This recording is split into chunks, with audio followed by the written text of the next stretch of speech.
तो देखिए minor of A14 कैसे लिखेंगे, तो A14 ये है, तो फर्स्ट रो फोर्थ कॉलम इसको हटा देंगे, तो ये हो जाएगा A21, A22, A23, A31, A32, A33, A41, A42, A44। और जब को फैक्टर लिखना है इसका, तो ये हो जाएगा -1, 1 + 4 इंटू माइनर, तो यही वाली चीज आ जाएगी, ठीक है। और ये हो जाएगा माइनस, और ये, ठीक है ना। सबको समझ में आया? कितने लोगों ने कर लिया था इसको?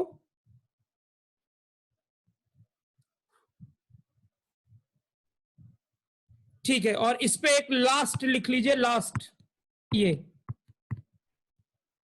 माइनर ऑफ A33 एकदम से बीच में जंप करके, एकदम से जब बीच में जंप करके देंगे तो नेगेटिव पॉजिटिव सोचने में काफी मुश्किल होती है, लेकिन आई जे का कॉन्सेप्ट पता है तो हो जाएगा।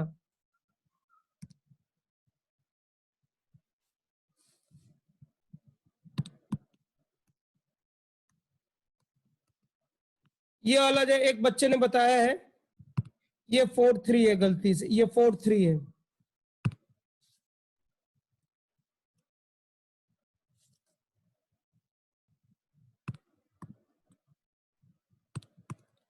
माइनर ऑफ A33 करिए,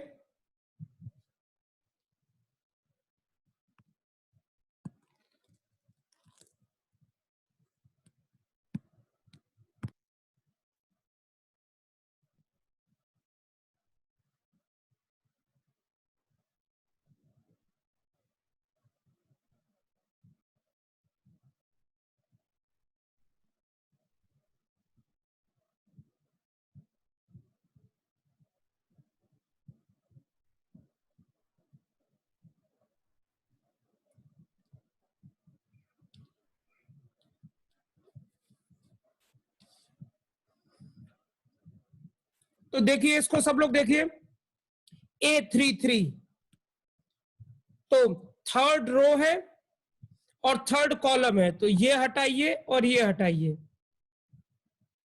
ठीक है। अब ये ऐसे आ जाएगा, तो यहां पर A11, A12, A14, A21, A22, A24, उसके बाद A41, A42, A44, ये आ जाएगा। और को फैक्टर में देखिए, अब यहां पे आपको रटने में थोड़ी मुश्किल होगी, जो अल्टरनेट में प्लस माइनस करते थे ना, वो यहां पे थोड़ा मुश्किल पड़ जाएगा। तो अब या तो ऐसे याद रखिए, देखिए एक तरीका ये है कि ये वाला प्लस, ये वाला माइनस, ये वाला प्लस, ये प्लस तो ये माइनस तो ये प्लस। अब देखिए या तो ऐसे रखिए, पहले यहां से ये आए, यहां से ऐसे आए, या ये प्लस है तो ये माइनस है तो ये प्लस है, ये प्लस है तो ये माइनस है तो ये प्लस आ जाएगा, तो ये हो जाएगा। लेकिन ज्यादा अच्छा है, कुछ मत दिमाग लगाइए, 3 + 3 ये, तो ये हो जाएगा इवन पावर है। तो ये सबको माइनर और को फैक्टर समझ में आ गया। ये मैंने इसलिए इस पे प्रैक्टिस करा दी कि कहीं कोई गड़बड़ ना हो, कहीं इसमें कोई गड़बड़ ना हो, बेसिक चीज है। चलिए, तो ये पॉइंट भी सबको क्लियर हो गया। अब आते हैं हम लोग, यहां पे हुए हैं, हेडिंग डालिए, ये एक्सपेंशन ऑफ डिटर्मिनेंट, कैसे इसकी वैल्यू निकालते हैं। हेडिंग डालिए एक्सपेंशन ऑफ डिटर्मिनेंट।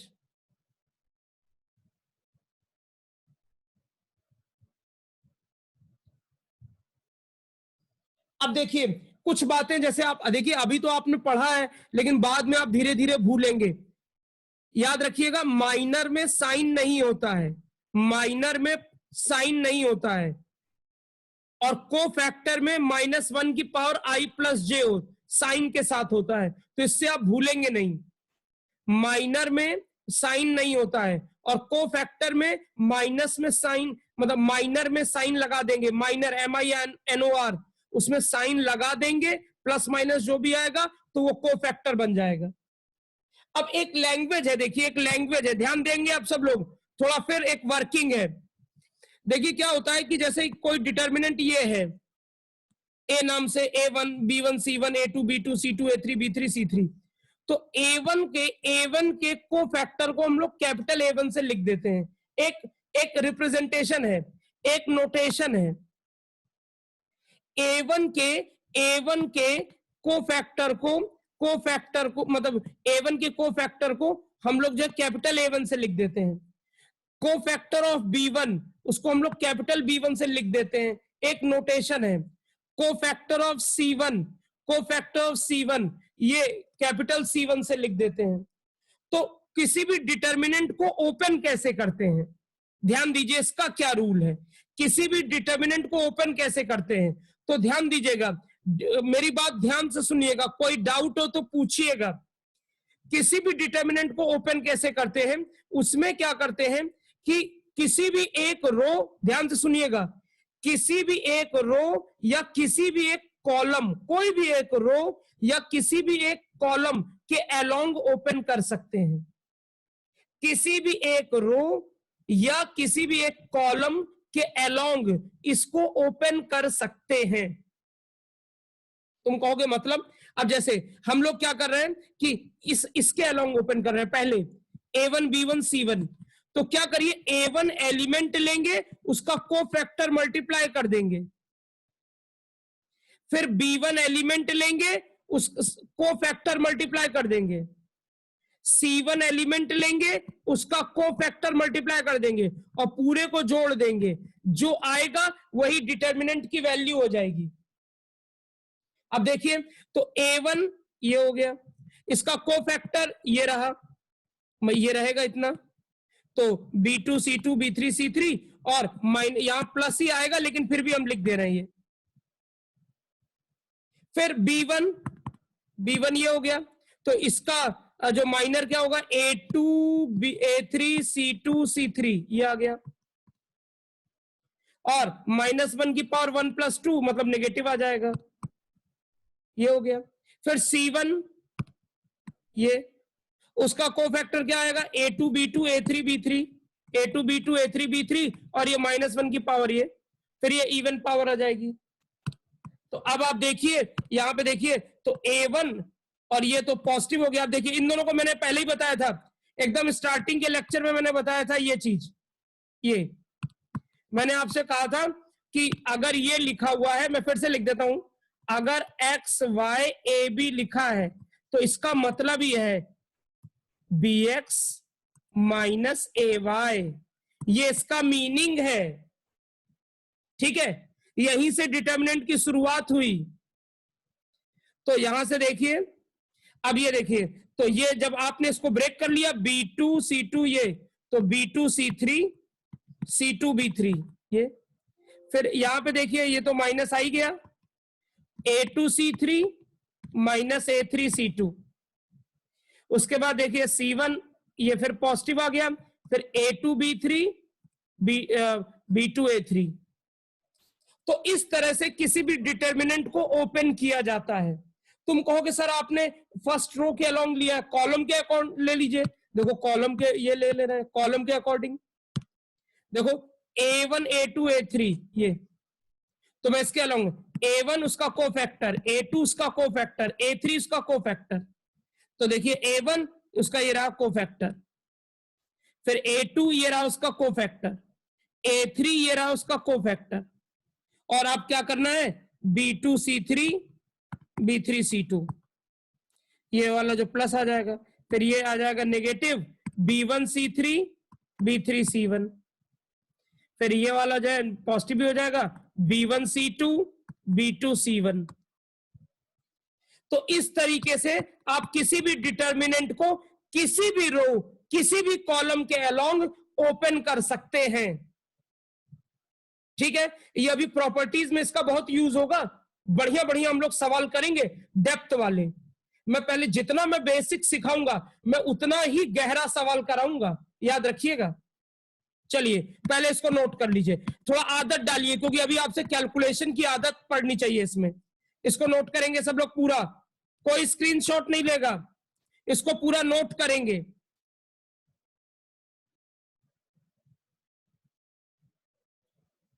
देखिए अगर आप डिटर्मिनेंट को नोट करने की प्रैक्टिस नहीं करेंगे तो प्लस माइनस साइन में गड़बड़ी करेंगे जल्दीबाजी में, और वहीं पे आपका गलत हो जाएगा। इसमें वैल्यू निकालना इंपॉर्टेंट होता है।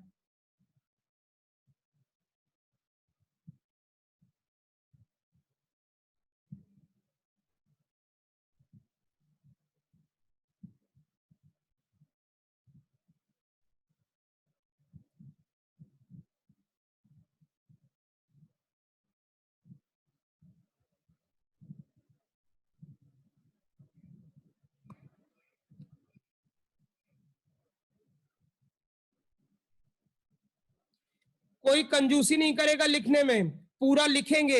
अभी आपसे एक सवाल दूंगा, उसकी वैल्यू निकालनी होगी। तो अगर आपको कैलकुलेशन की हैबिट नहीं है तो जल्दीबाजी में गलती हो जाएगी, इसलिए यहां पे कोई वो नहीं करना है।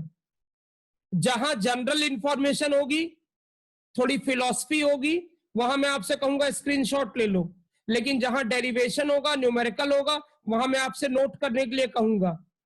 कभी ऐसा हो सकता है कि टाइम कम हो, तब मैं कह सकता हूं स्क्रीनशॉट ले लो।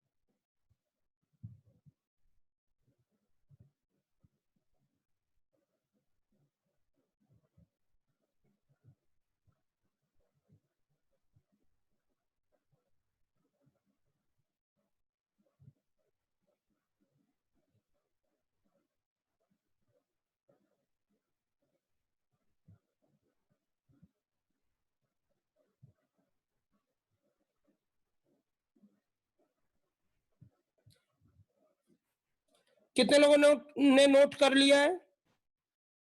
हैंड रेस करिए।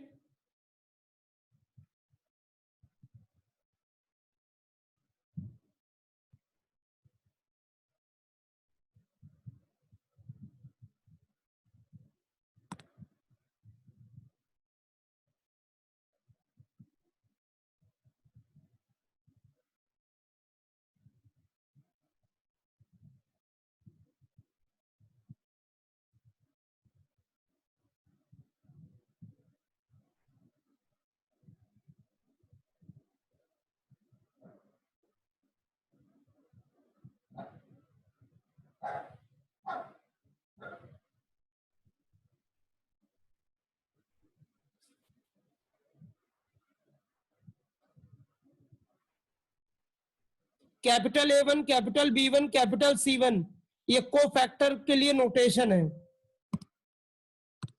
चलिए अब ये हमने रो के अलोंग ओपन किया है, ये हमने रो के अलोंग ओपन किया है। अब ये फर्स्ट कॉलम के अलोंग ओपन किया है, इसको मार्क कर लीजिएगा किसके अबाउट ओपन किया है। नोट करेंगे पूरा, पूरा नोट करेंगे।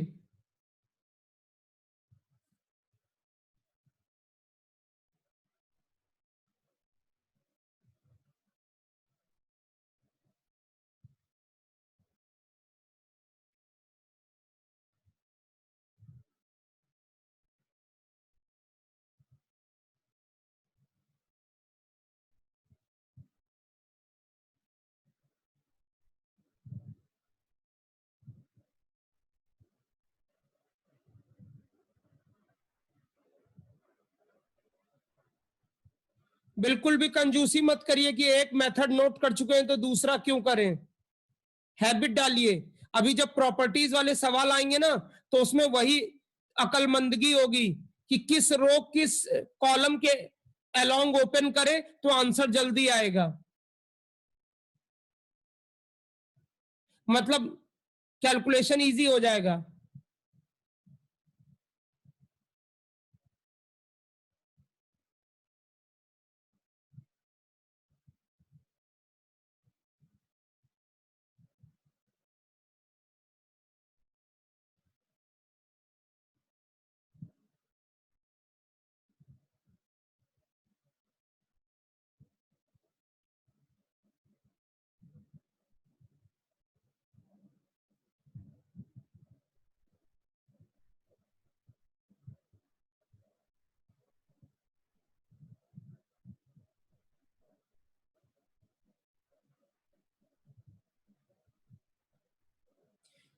चलिए तो सवाल शुरू करते हैं। नोट कर लिया सबने?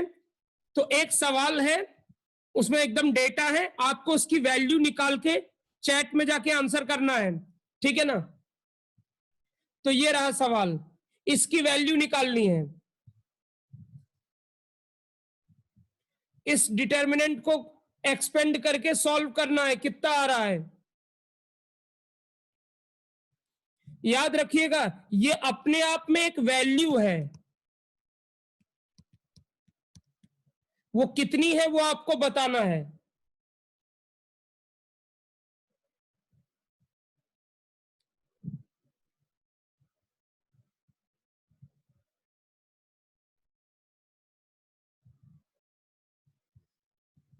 अगर इसके एलिमेंट जो है एक्स वाई फंक्शन के टर्म्स में होते तो अपने आप में ये एक फंक्शन हो जाता। जब सिर्फ नंबर्स हैं तो ये अपने आप में एक वैल्यू है।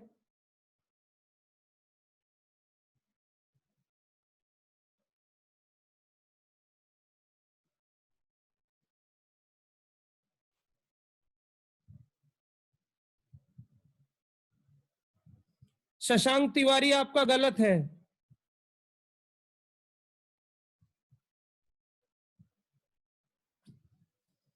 यही मैं कह रहा था, जल्दीबाजी मत करिए।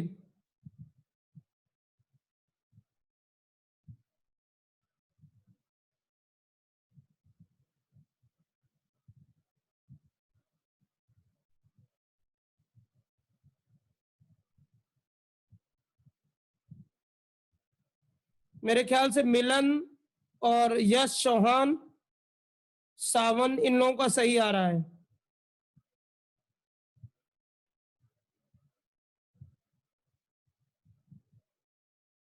हर्ष बंसल गलत है।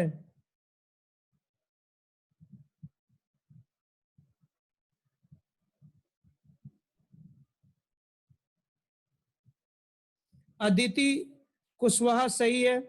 चंद्राज सही है। आयुषी सही है।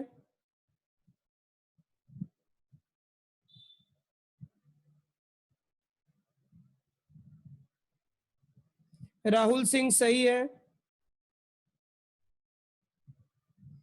दिव्यांश शेखर सिंह सही है। आहना श्रीवास्तव सही है। शुभांगी सही है। ये प्रखर त्रिपाठी सही है। श्रेया जायसवाल सही है। प्रत्युष सही है। गौरांशी सही है।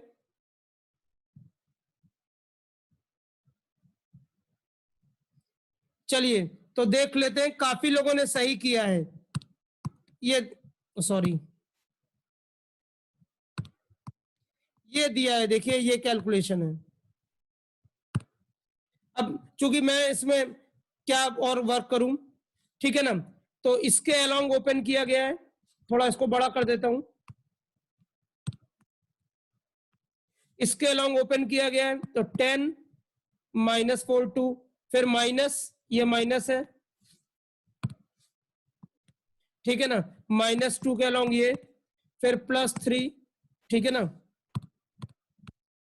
ये 3 इसके अलोंग ओपन किया गया। अब ये कर लिया, -4 × 2 पूरा सॉल्व करके 0 × 1, ये माइनस माइनस प्लस हो गया है, ठीक है। तो 0 × 2 0 × -3, फिर 3 0 × 1 4 × 3, ऐसे, ठीक है ना। तो ये सॉल्व हो गया इस तरह, तो ये ऐसे आ गया। अब क्या बताऊं इसमें, ये ठीक है, तो ये सबको समझ में आया, ये सबको समझ में आया किस तरीके से हम लोग जो है डिटर्मिनेंट को एक्सपेंड कर रहे हैं। किसी भी रो किसी भी कॉलम के अलोंग आप इसको ओपन कर सकते हो, किसी भी रो किसी भी कॉलम के अलोंग इसको ओपन कर सकते हो। क्लियर? अच्छा, तो अब देखिए हम लोगों ने जो है